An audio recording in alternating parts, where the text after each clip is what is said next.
All right, we've got everybody in, gonna get going here. Thanks for joining us. And it's just gonna be pretty much a free form going through our favorite things about TradingView, kind of the tips and tricks and whatnot, because when you just look at it, it's like a charting platform, obviously, but it's really the cream of the crop, and there's so many little nuanced things that you can do to make your game flow a bit easier, customization, and just quality of life improvements all around. So I'm going to go through and kind of talk about some of my favorite stuff, then pass it over to Lamont. He's going to do the same, and then the floor will be open for anybody that wants to share some of their stuff that they love about it or ask questions. And at any point, chime in with questions throughout. It's going to be very casual. So to kick it off, one of my favorite things about TradingView is the alert capabilities, because basically it allows you to keep eyes on so much more of the market without having to actually keep your eyes on it. So just going to go through some of my preferred alerts. And for starters, I love EMA alerts because, we all know if you just right click and add an alert at a price or whatever, that's pretty straightforward. If you cross that price, you're going to get the alert. But you can set alerts on the EMAs. So when you've got an EMA rider like gold on the daily here, you can right click, add alert, and then you switch it from price to your EMA indicator. And then you can select which one. So the 12 EMA there, and you hit create. And that will just let you know if gold touches the daily 12 EMA. So when you're kind of just stalking those EMA riders, that'll be great. And it's also time frame dependent. So if you set it on the daily, it's only going to trigger on the daily. And one little thing with this, though, that I will often do, if I'm looking for, like, say we've got a 4-hour EMA rider, which also gold is kind of doing right now, and I'm looking to get in off a 4-hour 12 EMA, sometimes price will come down to the EMA and it doesn't actually touch it, and then it bounces off. And then as price goes up, it ends up pulling the EMA into the bottom of the candle. So then you get your EMA alert and you're all jazzed to buy, but then you see the move has already played out. So a lot of times, if I'm looking for like a 4-hour 12 EMA, I'll actually set the alert on the 3-hour because that's a little bit tighter. And that will kind of protect you from missing the move there with that. So love EMA alerts. I also love horizontal ray alerts. So this kind of to pivot, we'll stay on track. We'll go with the horizontal ray alerts right now. So you can drop your horizontal rays on the chart, right click, add alert on horizontal ray. And most charts that I'm trading, I'll have 2 of these rays pinning the price action for whatever is relevant for what time frames I'm looking at that time. And the beauty of these alerts is, let's see, we can get one to trigger here. Once they trigger, as it just triggered now, okay, so now it's just triggered. So you see the alert icon goes back to white. So it's inactive at this point. But then if you just click it and redrag, it will recolorize the alert and then it resets there. So as opposed to like doing price level alerts and having to continue to reset them and stuff, you can just have 2 ray alerts that you're dragging along. And, if you want to know if this 1 minute support is lost, your alert will get it. So that is a sweet one. Another really great one is RSI alerts. Like if we're in back burner season, you can right click on the RSI, add alert on RSI. And like if I'm looking for 30, I'll set it at like 32 or something like that, so that you get notified a bit before you get there and you can set up your trade and whatnot. Also time frame dependent. So if you set it on the 5-minute, it's only going to trigger on the 5-minute. And those are my favorite alerts, I would say. I also, in the commodity space, the moving averages end up getting a lot of action. So you can set up alerts so that you're notified like repeatedly every time. Let me find where they are in here. So let me edit this. So for oil, I've got my daily moving averages set, and you would access this window just the same way you would do any alert. You add alert, but in here you have your price crossing, and then you select your moving average indicator. And this one is just for the short, which is the 20 moving average. And then instead of only once, you can have once per bar and just have it as an open-ended alert.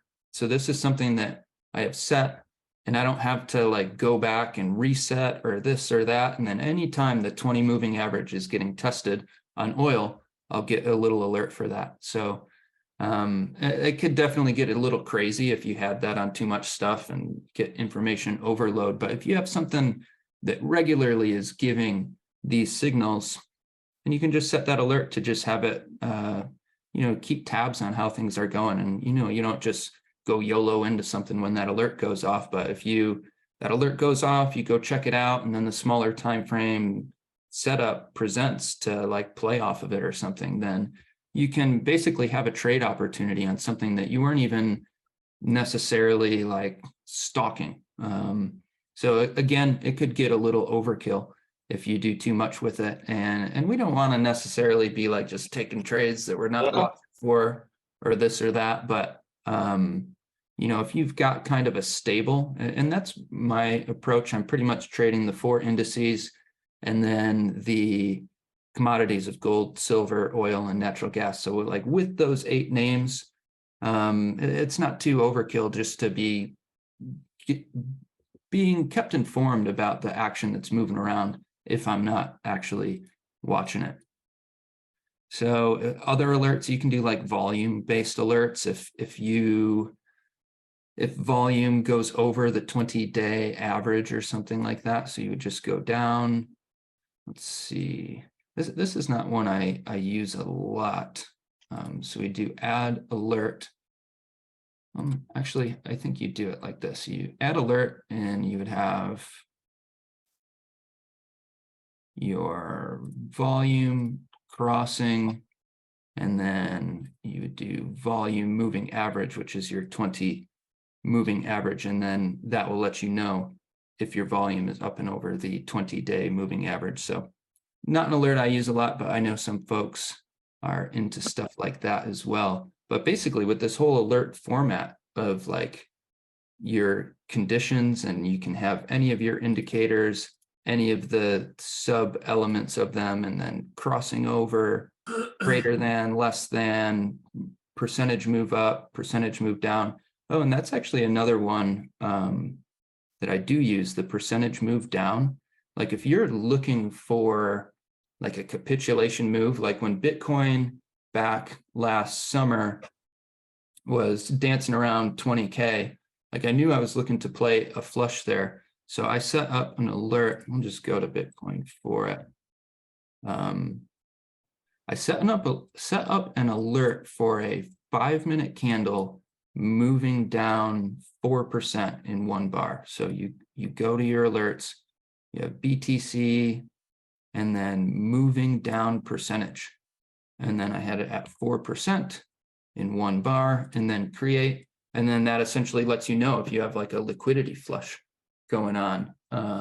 So that's a pretty niche one, but there's a time and place for it for sure. So yeah, those are the alerts. Some of the alerts, the capabilities are definitely massive, but those are some of the ones I like. Another invaluable. Oh, hold on, Funk, before you go on. So a couple of things with the alerts. First of all, if you're we'll do some of the shortcuts later, but if you're interested in using the Ray one, Alt J is the shortcut for that. So you can just hit Alt J, and then you can drag it on. And for the alerts, definitely super valuable. Honestly, I use them less so these days because I'm like pretty much dialed in. But and I only like trade like 2 assets for the most part. But if you are going to set alerts, I find it very, very helpful because think about it, right? Why are you setting alerts? You're setting alerts because your attention is elsewhere and you want to bring your attention back to this thing, right? Well, how effective is it if a thing just goes off, right? Like how often have you slept past your alarm, for example? You know what I mean? So in my opinion, what one thing that can be very helpful with the alerts is if you just include the next step that you're looking to get done, right? So let's say you're looking for a daily high or low and you're waiting for hourly oversold conditions. And so you set that alert for 30 RSI. When that alert goes off, in the little text box, just say hourly oversold, make sure that we're still looking for a daily high or low. What's the market look like right now? If everything's good, are we in the trade zone, right? If so, consider blah, blah, blah. I use alerts mostly for selling cover calls or writing puts, right? Because what do I want to do? Like as a, from a technical perspective, I'm not talking about if you're just like you trade the Black Scholes or Skulls, or however you pronounce that second part of that model, the options model. If you use that options model or whatever, then you don't really care about that. But we're technical traders, right? So for me, my alerts for selling covered calls are usually hourly or daily oversold. So my alert will say something like hourly and daily oversold, check to see if we're at resistance. If we're at resistance, then sell the strike that's like over here, which I already picked that strike out because I know that if we were to get daily overbought from that move, it should be somewhere near this specific high volume area. I'm going to sell the call on the other side of that high volume area, right? So I don't, that's a lot of information that I need to remember. So it's good to just have as, I don't want to say as detailed as possible, but you want to have some succinct, actionable things to do, not just like, this is oversold. That's me. I mean, obviously, if you don't do that, it works pretty great. But I suggest that you give that a shot because for me, at least, it was very helpful. So sorry to interrupt you just a little. Oh, no, not at all. That's definitely an important element to it, because like you said, if you're getting an alert and you like don't really know what the heck it means, then it's not that valuable to you. So Sure. little notes in there. I know Farming Man downstairs talked about how adding notes to his alerts like basically made them viable. Like before that, like you were talking, it was just didn't really do much for him, but with the directions of what to do next was the game changer. Right. Plus, if you ever are at someone's house, they're logged into TradingView, you can create a whole bunch of alerts with ridiculous messages. They'll fire off at different times, just to maybe just have fun. So, some food for thought. But please go on. I think you were going to talk about the indicator templates. Is that right? Oh yeah, indicator templates. So we've all got our indicators that we like to use, and sometimes you want to use some of them some of the time. Sometimes you don't want to do them other times. So the indicator templates up here just make it so helpful to quickly and seamlessly flop around your different layouts. So like if I'm on Bitcoin here and I'm just looking for my normal layout, I've just got my EMAs on there. It's nice and clean. But say I want to project some RSI levels, I'll go to my RSI level indicator template, and then that just pops on. And I can say, okay, well, if I'm looking for hourly oversold, you can go, you mark your line there, double click on it, hourly oversold, and then you've got that on your chart, and then just a single click, you're back to your other layout, and you've got that there. Or if you want to go to your moving averages, or whatever your edge is, whatever your preferred indicators are. So to set these up, you basically just lay out your chart as you want it, and then you click on this little dealie here, and you'll do save indicator template, and you can have a whole bunch of them saved in there, and then the ones that you star will show up here. So that was probably one of the biggest game changers for me in terms of just like seamless movement through the charts and utilizing all of these other things. Like as time has gone on, I've like ditched a lot of indicators and stuff, but sometimes you want the visible range volume profile on there, and sometimes you just don't. And to be able to flop around with a single click is definitely nice.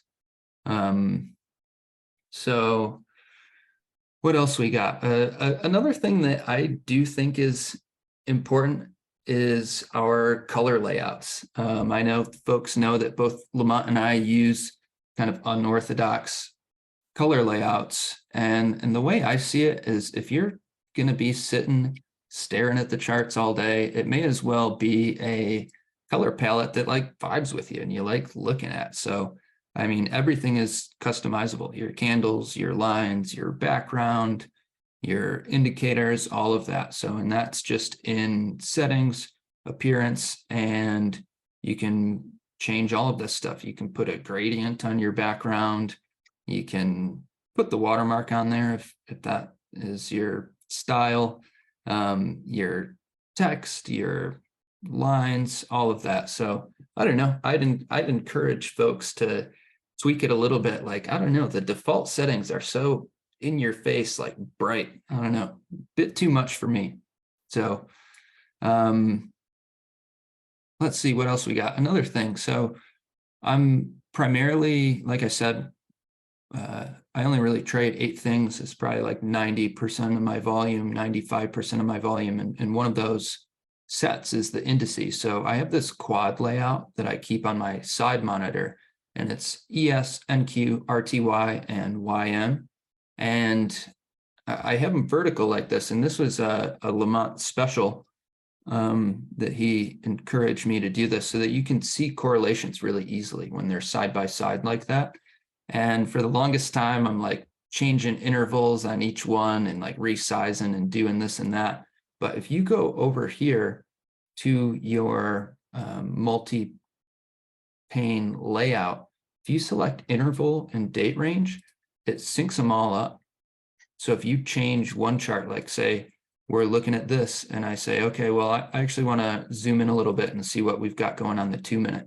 It will change every single one to the 2-minute and then keep them synced up like that. So like one of my favorite plays in the indices these days is basically when you have like 3 out of the 4 breaking resistance or breaking support into kind of extended conditions, and then 1 of the 4 is not getting that break, then you can top or bottom fish that one that is not following along.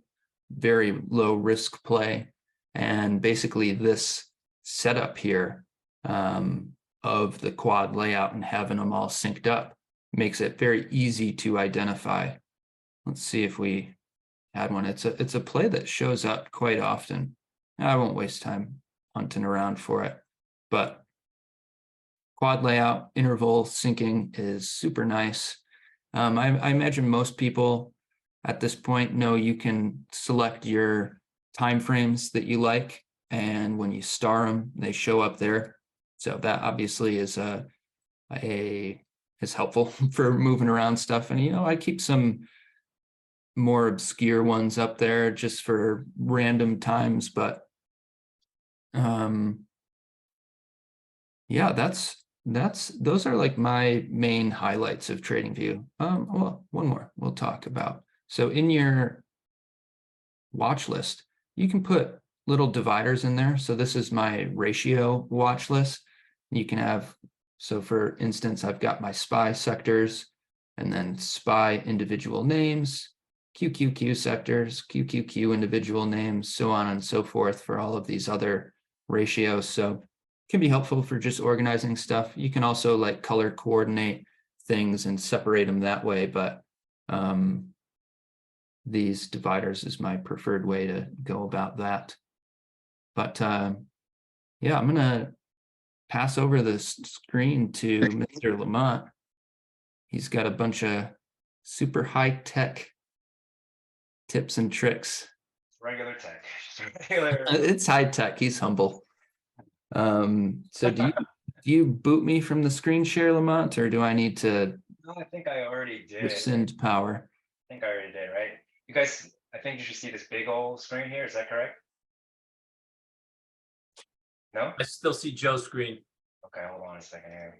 Let me. Hi, Lamont, are you using a different microphone? Because your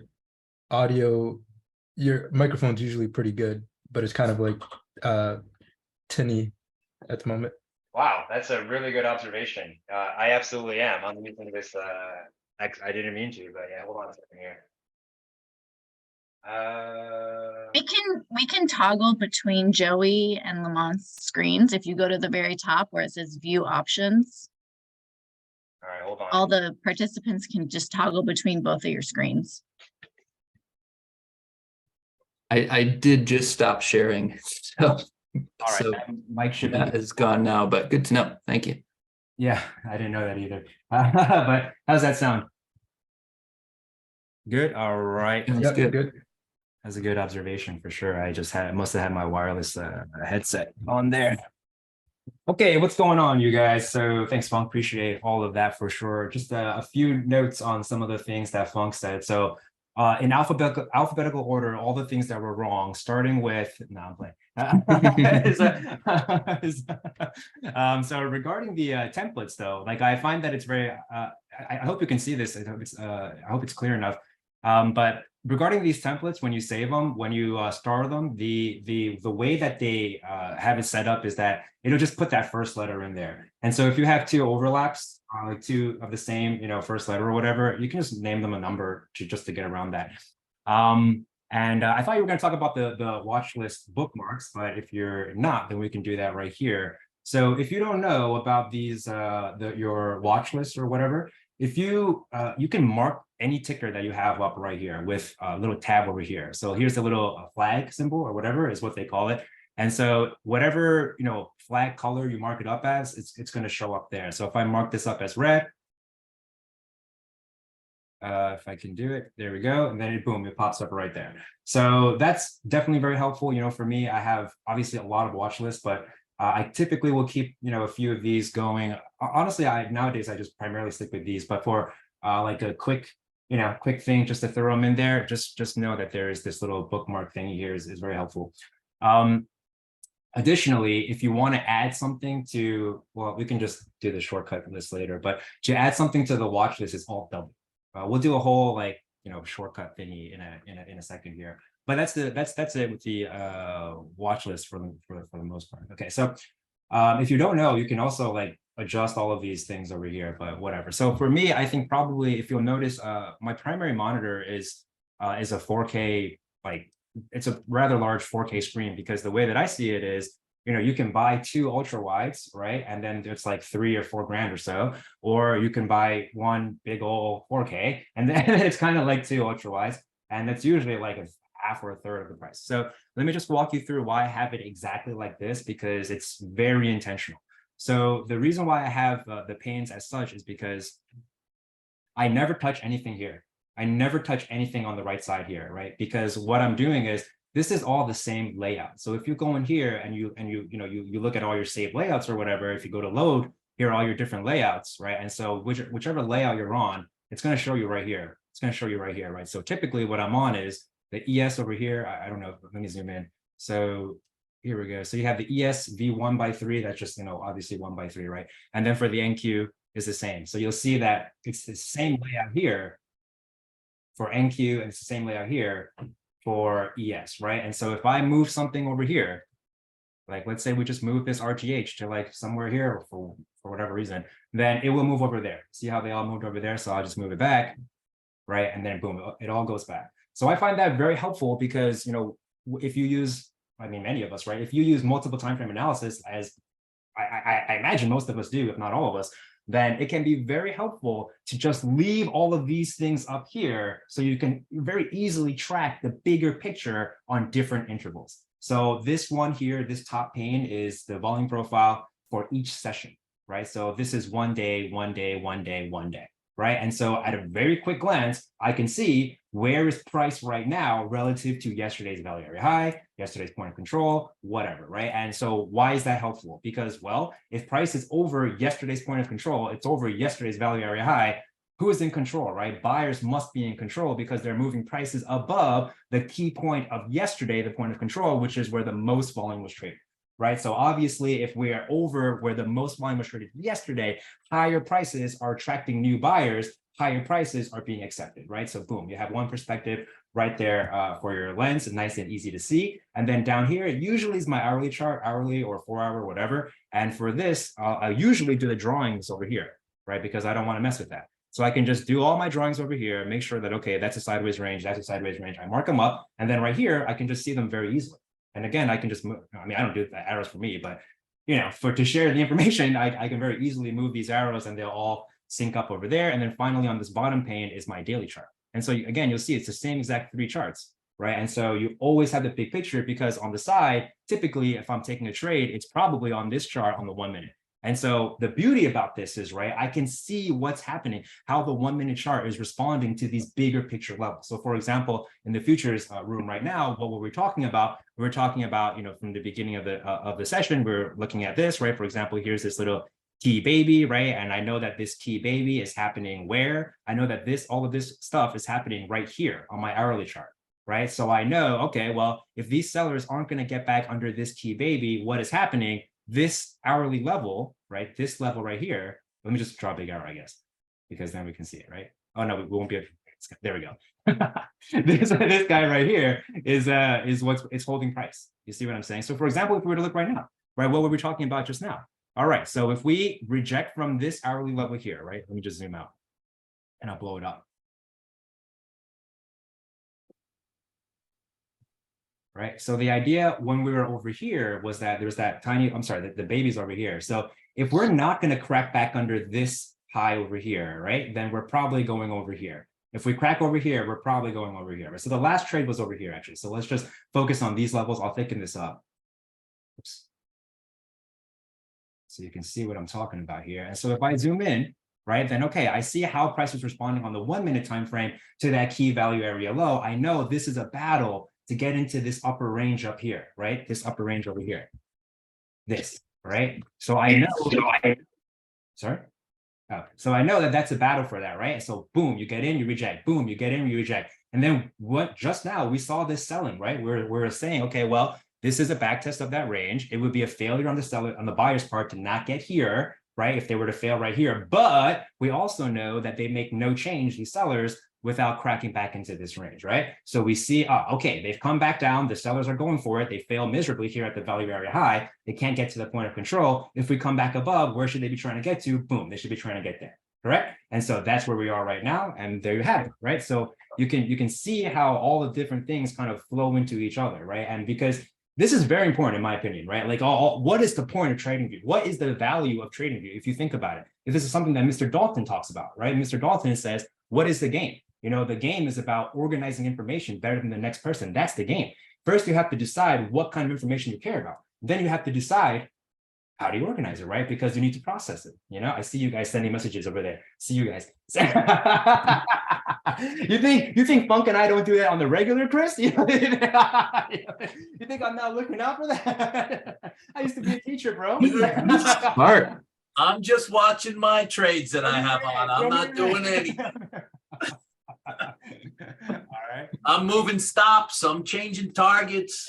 All right. So that's pretty much it regarding like the syncing, right? For just the idea is that you don't have to draw on the chart that you're viewing. You can have viewing dedicated charts. You can have drawing dedicated charts so that you're always ready to view. Because I know all of you are guilty of this. I know all of you are guilty of setting up bigger picture context, and then you maximize your screen, and you look at the 1 minute chart, and then you lose sight of everything that's big picture, and you're just looking at these tiny little, 1 minute bars, right? So by having everything laid out for you right there on the side, you can always just really quickly check. Okay, so that's that. Yeah, and then another very, very helpful thing in my opinion is the object tree. I find the object tree to be incredibly helpful. Right. So if you on the bottom right over here, if you click the object tree, every single one of your tools, including even the price action, I think, even the price action, I believe, yes, sir. You can hide the candles for whatever reason if you wanted to, right? You can hide everything here. You can even group them, right? So you can put multiple tools into one group, and then they can be hidden or whatever in the same way. Additionally, because you have syncing, right?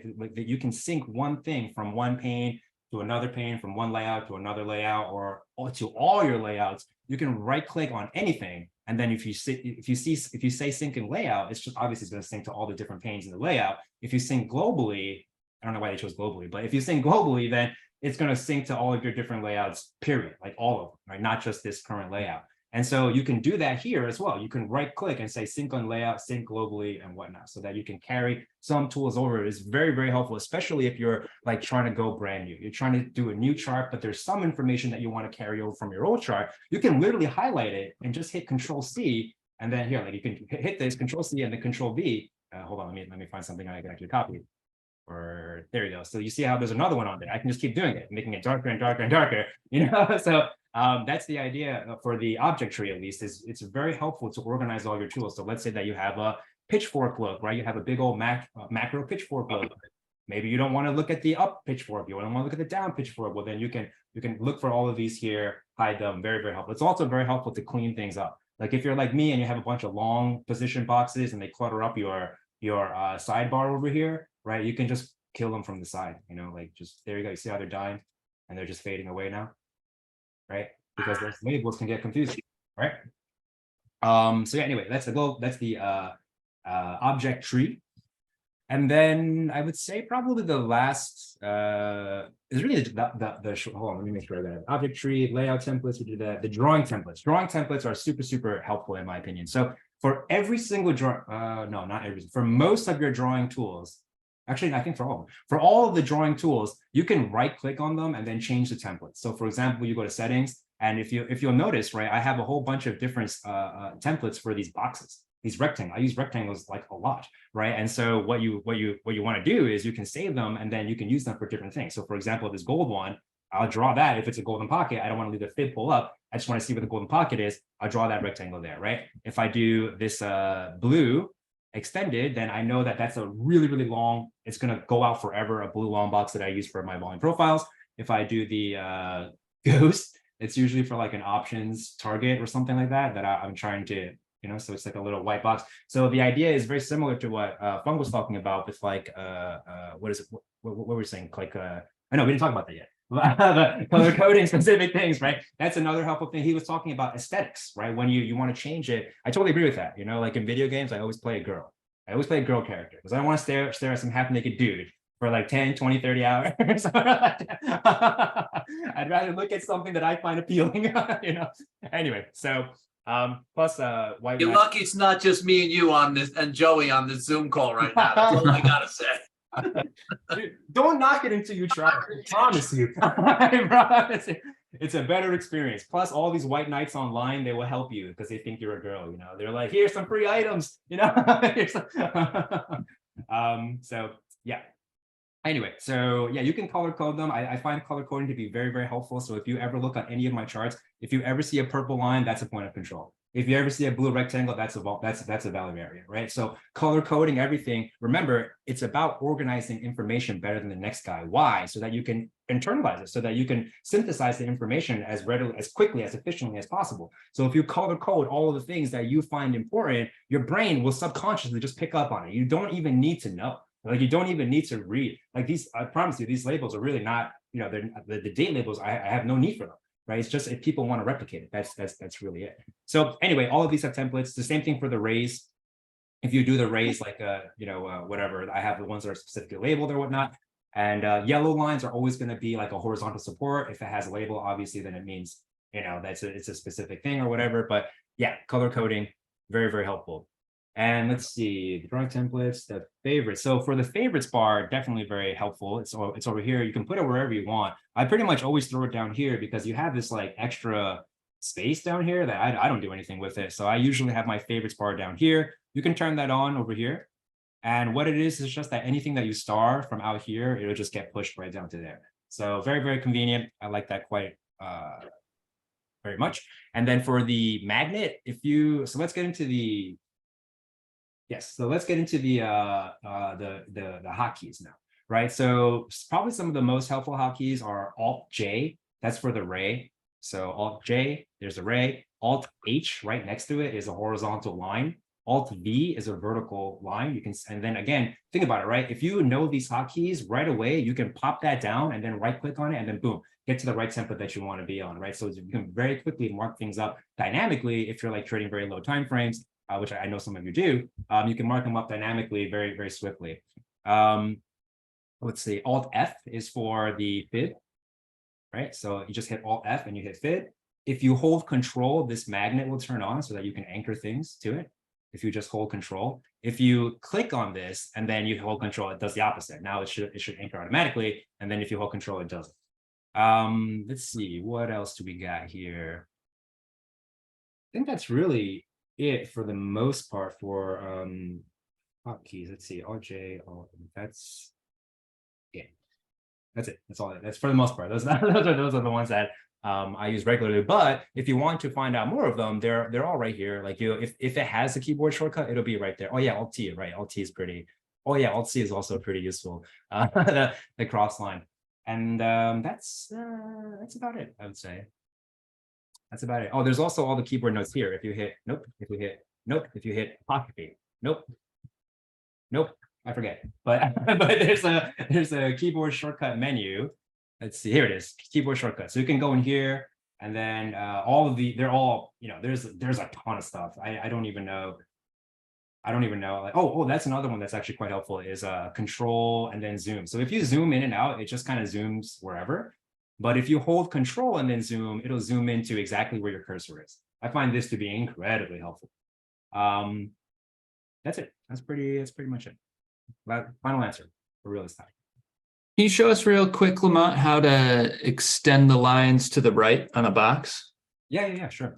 So for the boxes, you just want to right click it. It's going to be a regular box normally, but you go to style and then just hit extend right. And that's it. It's right there. And if you want to save it as a template, again, it's right here. I find it very helpful. And that's it for the extend right thing. Let's see, we got some questions here. Which volume profile indicator do you use? So I use a few. For VP, I primarily will use the visible range, which is what you see here on the side. And then I have the session volume, which is from, each session, right? And then I have the fixed range profiles, or these guys that I'll draw across, just a relatively, sideways structure, price structure, from the toolbar on the right side. Yes, correct. Is there any way to pin a particular indicator or drawing to the top of the object tree? To pin it? It's a good question. I don't know. I don't think so. I don't know of one. No, I don't know of one. It might exist, but I don't know of it. Typically what I do is I'll put them into groups, and if I'm not lazy about it, then I'll actually label it, the group, like whatever it is. But typically I'll just pop the group out and say, oh yeah, it's that. So yeah, that's all I got. Sweet. That was high tech. I told you everybody it was going to be high tech. You said it wouldn't be, but that's awesome. Thank you. Sure. Anybody else got TradingView tips and tricks you want to share? Don't all jump up at once.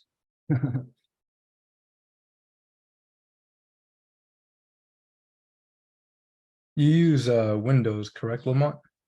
You have a Windows computer? Yeah, I use Windows. Yeah. Are you looking for the taskbar? I have a taskbar over here, like on the side. Is that what you're looking for?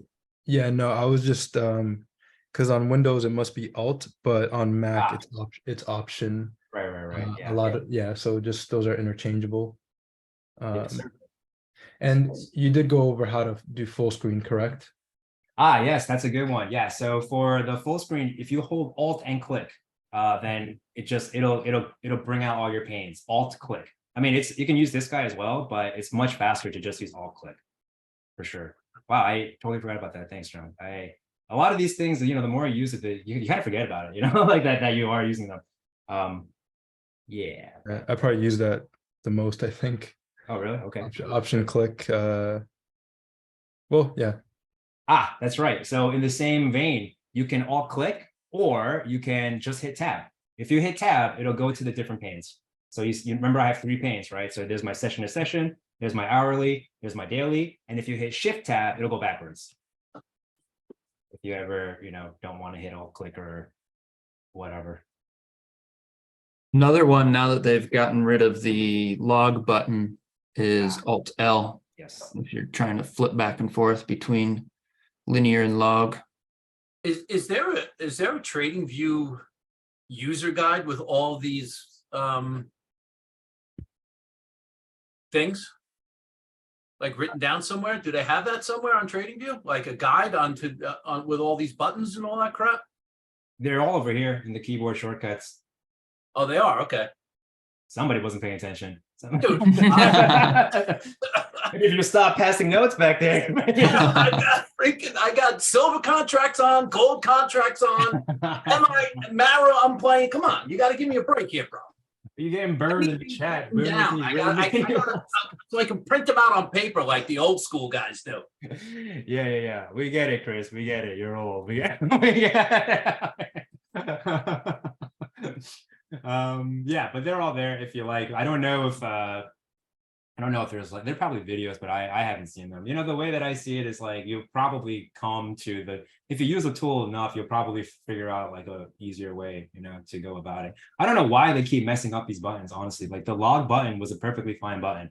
The old RTH button was perfectly fine. Now I have to click twice. Used to be one click and you would change. Now I have to click and then pick one. Why would they do that? Yeah, it's a pain in the ass. Yeah, but whatever. Overall, TradingView I find to be excellent. It's very, very small, and they continue to improve it. So you know, it's yeah, I think it's quite helpful. Oh, by the way, you can also do custom time frames. I don't know if you, yeah, like for me personally, I like using the 195 a lot. It just cuts the regular trading hours day in half. So if you're a swing trader, a half day is a pretty nice look. Like rather than the 4 hour. The 4 hour kind of chops up the day in an odd way, you know, like because the day is 6.5 hours, you know, so I like to chop it up right in the half and then just look at regular trading hours only. Another hotkey that's helpful is shift click to measure percentage or measure range. That's right. Shift click, blah, blah, blah, blah, blah. Wait a minute. Shift. Why didn't that work from Aha? All right, I like that. All right. And Alt F is for the fib if you use fibs. All right. I had one more quick question for Lamont. What's up? So I saw the post recently where you mentioned the fixed ranges no longer need the breakout candle. Just curious how you figured that out, because I couldn't find an article on an update, or if it was just by experimenting that you figured that out. Did you just ask me for a citation? I love that. You caught me. I don't have a citation. That's exactly, yeah. I am that guy though, you know, like at parties, like, do you have a citation for that? No. But yeah, so yeah, I just noticed, because if you were like, I think I probably had to pull something like this, right? Because that's the breakout candle, and then I noticed that I was getting data here for it, which wasn't the case before. You know, that wasn't the case before. So I just noticed that I don't even know if they, like, I have never read an update for TradingView. I just, you know, see that it's changed. I bemoan it a little bit and then I let it go, you know. So Got it. Yeah, that's pretty that's it. Okay, cool. But if you took your magnet off, would it still take that extra data in it like that? If you take the magnet's got nothing to do with it. It's got nothing to do with it. Okay. Yeah. So for the fixed range, it can only be anchored to a candle. It can't be in between, so it's got to be like that. Feel me? That's it, I think.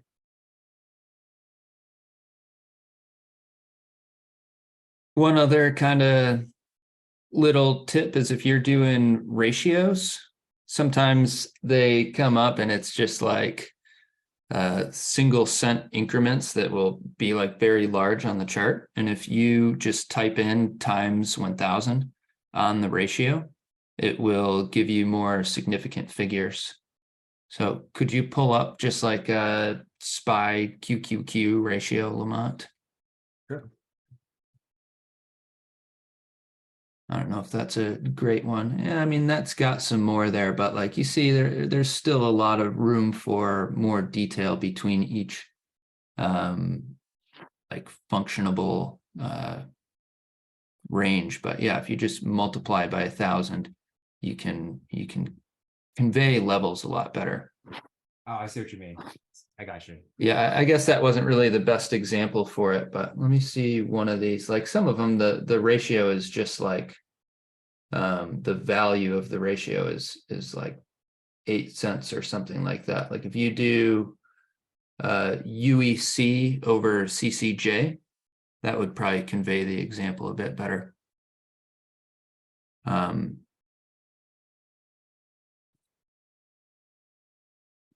Actually, looks like they added significant figures to that one. It used to just be single cent.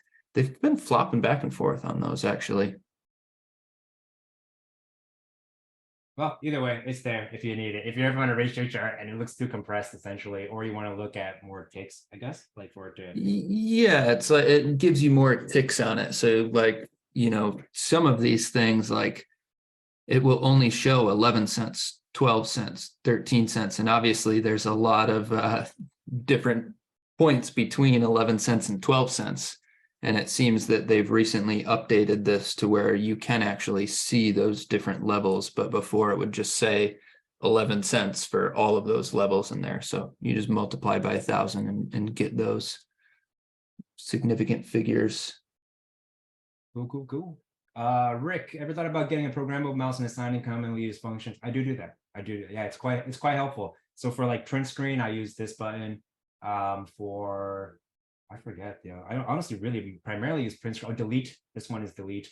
And then if I that I don't do that anymore. So really just print screen and delete for the most part. Why do I use delete is it saves me to reach over my keyboard. Because normally you use your mouse with your right hand, right? And then you hit the thing and then you have to reach over. It kind of sucks, especially I have a cubital tunnel, so I don't really love that. So yeah, delete is very, very helpful for like just killing the indicators. They've been discussed earlier, but did we ever find out if indicators update automatically as they're improved or changed? I think the last time that I checked, at least, you have to remove the indicator and then put it back on for the update. It's not going to automatically push for the last time that I checked, but I don't know if that continues to be the case. Yeah. Guess we could just Google it, right? Well, TradingView indicator update automatically. Hey, I use that browser. Oh yeah. The indicator will automatically.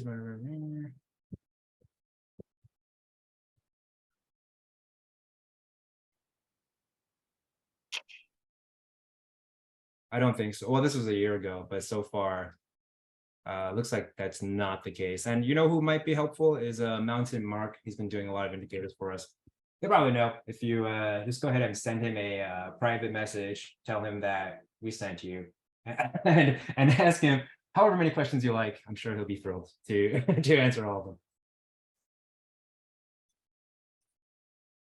G502. Oh, right. Cool beans. Shall we wrap it up? Yeah, I think that's pretty much it. If nobody has any other questions, I feel like, we could talk on for a really long time about the stuff within TradingView, but I'd say, well, actually, before we move on, one more, the comparing tickers, like overlaying a ticker on top of another. It's over here. Yep. And then you can like add Bitcoin or whatever, and then the orange line graph or whatnot is the Bitcoin's chart. Hang on, there it is. Yeah, sometimes the scale can be funky. I'll do You can change like do it on like a new price scale sometimes so that you can adjust them individually. There you go. Yeah, so then it gives you the price scale over here for this asset. If you do new price only, new price scale. So yeah, that can definitely be helpful when you're trying to compare correlations between different things and whatnot. But yeah, I'd say that's pretty much wraps it up for today. Chris, you got any high-tech tips and tricks to share? No. I listen to you guys. I'm not the tech guy. Well, me. I got the mouse that Joey recommends. It's a great mouse. Nice. Yeah. G502 gang. Yeah. The main thing I love about this mouse is the click wheel. You can set it to be free spinning. So like on these charts, we're zooming in, zooming out all the time, and you can just flick that thing and it spins like a skateboard wheel or something. So very quickly you can rip around the charts and zoom in, zoom out, and you combine that with the control zoom that Lamont was talking about of honing in on a specific point. And you can be like looking at a chart, throw this click wheel back or the spin wheel back, it'll shrink it on up, and then you move your mouse over, hold control, and then zoom back in, and like very quickly you can rip around the charts. I That's found my main thing. the only problem I found with that mouse is that button is so sensitive, and then when you're hovering over it to be quick on your trades, sometimes you hit it and you're in or out when you don't want to be. So it's happened to me. Got to work on that finesse, sir. I know. It's the old shaky hands.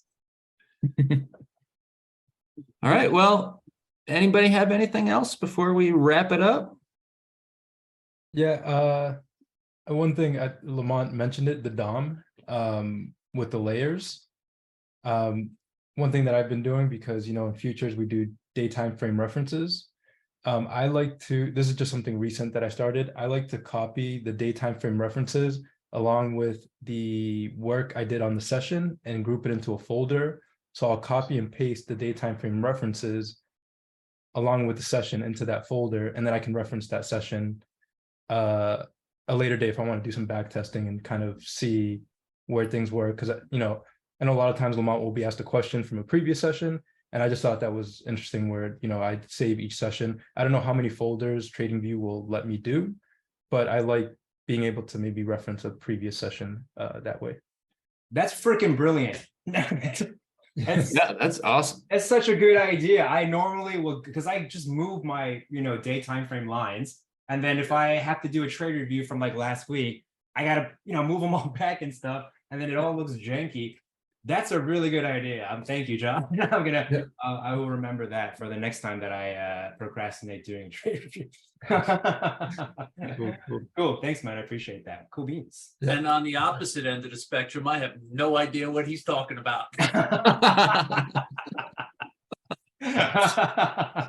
All right. Well, see me after class. I feel like I'm at a disadvantage with you guys. Nah. You have the Well, maybe, because I felt at a disadvantage until I found Lamont stuff, but that's very biased, I feel, so I won't say anything. Appreciate that. I guess that's a comment. Thank you. Well, Yeah, because I don't want to downplay anybody else's method, obviously, Oh, yeah. everyone sequences in their own way, but yeah. So anyway. That should be a t-shirt. Everybody sequences in their own way. It's like it's like woke trading, right? Cool. Yeah, I mean, certainly no. It definitely takes a lot of people. I mean, infinite amount of ways to get it done. Infinite amount. I really have a lot of respect for Dan. The simple elegance of his style. I really wish I could replicate it with as much success as he does, or maybe over time. But yeah, for now, this is where I'm at. Like, the key is to know who you are, right? Oh man, my RoboVac. Yeah, for sure. I look at Dan and Funk and I'm like, they're killing it, and it's like awesome, like with their way of doing it. So it's yeah.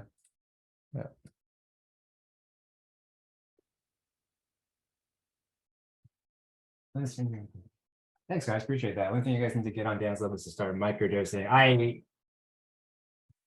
Yeah. I agree with you. Yeah, you remind me. I do forget to do that. Okay. Anyway, yeah, I think we're good here. Yes. Think we're good. Cool. Well, thanks for tuning in, everybody. Thank you. Thank you. You're welcome, y'all. Thanks for joining. Appreciate you sharing some of your time with us. And yeah, hope it was helpful. Farewell. Yeah, we'll see you next time. Thank you, Farewell. guys. Very nice. Bye. You record this so I can watch it again like 10 times to figure out what the hell to do. Yeah, it's recorded. No worries.